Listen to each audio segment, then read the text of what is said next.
Training Camp 2020 is in the books. The Broncos 53-man roster is set, and we are officially just 1 week away from the season opener against the Tennessee Titans on Monday Night Football. Hello, everyone, and happy Labor Day Monday. Thank you so much for tuning in for this edition of Broncos Beat. I am so excited to be joined by Benjamin Allbright from Broncos Country Tonight on KOA, Matt Boyer from Broncos TV, and Cecil Lammey from 104.3 The Fan. You guys, it has been way too long, but we've got a lot to catch up on. Let's just dive right into the Broncos roster for the 2020 season, which was set on Saturday afternoon. However, one of the most surprising moves came Friday afternoon when the Denver Broncos released inside linebacker Todd Davis. Davis was dealing with a nagging calf injury throughout most of camp, but what were some of the other factors that you believe contributed to the Broncos cutting ties with the 7-year vet?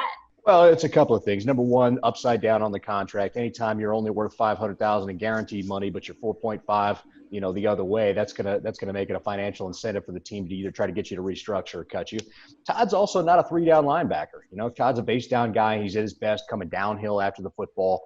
And the Broncos feel like they want to have guys that can do both. They can go away from the ball. They'd already brought in Mark Barron, who figures to be that guy, and I guess they felt comfortable with that.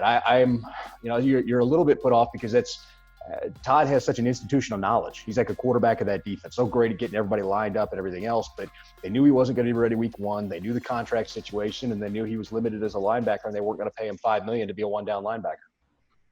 Well, Ben brings it up. The language of the NFL is money. And, Todd Davis has been on thin ice because of that contract from the beginning of this offseason, basically. And we all love him. Been around him since day one, and it was one of those finds. I've always said the Broncos, in addition to finding late-round talent, undrafted talent, there is no doubt, I always admire their pro scouting department because you can look to a team like the Saints that tried to sneak Todd Davis through to their practice squad years ago, scoop him up, and score for the Denver Broncos and make a champion out of Todd Davis. So we'll all miss him. We'll miss his presence in the locker room, but this writing was on the wall for some time. Yeah, I think once we all saw what position the Broncos had traded for when they traded Christian Covington to the Bengals for Austin Colicchio, we thought, well, here we go. This was going to be the move. I think Ben said it. The Broncos wanted that 3-down linebacker, and I think they found it with Alexander Johnson. Very much improved from last season. Did a great job throughout training camp in pass coverage, and with Josie Jewell as a run stopper, Mark Barron in the pass game. It's a numbers game, and Todd Davis's number was up, unfortunately. So you guys like the acquisition of Austin Colicchio then? Yeah, I think so. He's a versatile guy. He can play inside and out, which is what they wanted Justin Hollins to be. He's a little raw, but he's a guy I think could have some upside. Could be one of those diamonds in the rough season, what Cecil was alluding to earlier. Well, and it's one of those things where they've wanted him for some time, right? They've had eyes for him, whether it's A.J. Bouye, right, and bringing that guy in. Vic Fangio liked him when he was with the Texans. So, again, here we go with the guy that you identify their skill set. It's basically knowing who you are, knowing what your defense is going to be, and knowing what kind of player fits best. Ben, you mentioned Justin Hollins. He was claimed by the LA Rams on Sunday after he was let go by the Broncos. After appearing in 15 games last season, were you guys surprised that he was expendable? It was another situation where it was just a numbers game this time in terms of the roster. He wasn't going to make it on the outside ahead of Von, Chubb, Malik Reed, who, by the way, looked phenomenal in camp, and Jeremiah Tachu. And then he wasn't going to make it on the inside when you traded for Colicchio, signed Mark Barron, have Josie Jewell and Alexander Johnson. So it was a numbers game at that point. And then, his former coach, Brandon Staley, picks him up over there with the Rams. And I think that's a great fit for him. Well, moving on to the cornerback room, another room that I was a little surprised by. Early in camp, it seemed like the third cornerback position was Devontae Bosby's to lose, but not only did he lose the number 3 spot, he lost his roster spot altogether to guys like Duke Dawson and Isang Bassi. Coach Fangio said that versatility played a role in the decision. So what versatility do those two guys possess that the Broncos just couldn't overlook?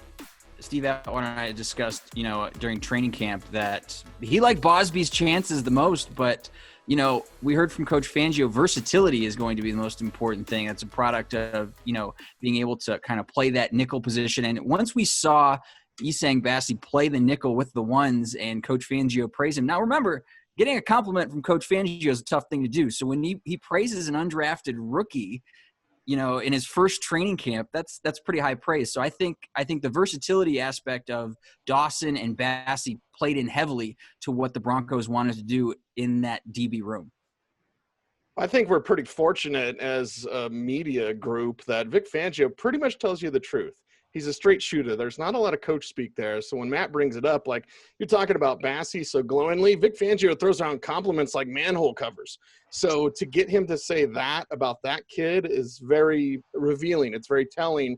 And then you go back and you look at the film, and during his time in college over the last 2 years, no one had more pass breakups, 35, than Essang Bassey. And no one also played more snaps at the cornerback position. So you've got an experienced, a young, hungry player. He's an aggressive player, a good tackler, and obviously with all those batted passes, can get his hands on the ball. Yeah, there's some other aspects of this too. We talk about the positional versatility. Duke Dawson can play the safety, the heavy nickel, the corner, whatever you can play. These guys can move around. The other part of this is the Broncos were worried. They couldn't waive Ojemudia or Essang Bassey and get either one of them back, and they knew that. They could waive Devontae Bosby and have the opportunity because of his relationship with Donatel. So it became another business aspect of this too. Bosby had a great camp, but in the end, if you got guys you want to keep and try to figure that out. So Bosby had 7 offers, by the way, including Arizona, where they only have 4 corners, and he wanted to come back to Denver. Were there any other moves on the defensive side of the ball that surprised you or at least excited you? I thought maybe Derek Tuska might make the 53. I liked, as camp kept going on, how he kept continuing. Of course, early on, we saw his raw tools coming out of college, North Dakota State. And as camp went on, he kept progressing. Now, he's not a finished product by any means. Needs to learn how to stack moves because he has moves to get after the passer. You just got to learn how to stack them one on top of the other. So fine, developmental practice squad type of player. But I thought maybe he did enough. And you can never have too many pass rushers, right, fellas? So I thought maybe Derek Tuska might make that 53. Glad to see him on the practice squad. Yeah, I think DeMarcus Walker for me was kind of that surprise because coming into camp, Christian Covington looked to kind of be in a good position to supplant Walker. But when we saw the trade happen again with Kalitro, we saw the writing on the wall. And then Walker really did show a pretty good versatility on that edge, doing a nice job of combining the speed with the power. We didn't see a ton of power moves from him in recent years. So I was happy to see that and kind of see him take that next step. Yeah, I think you hit the nail on the head. The Covington thing, I was really looking forward to that, his versatility. But in the end, DeMarcus Walker just held him off, and good for him. The last 2 years for DeMarcus Walker have really been kind of a redemption for the first couple in him getting jerked around a little bit.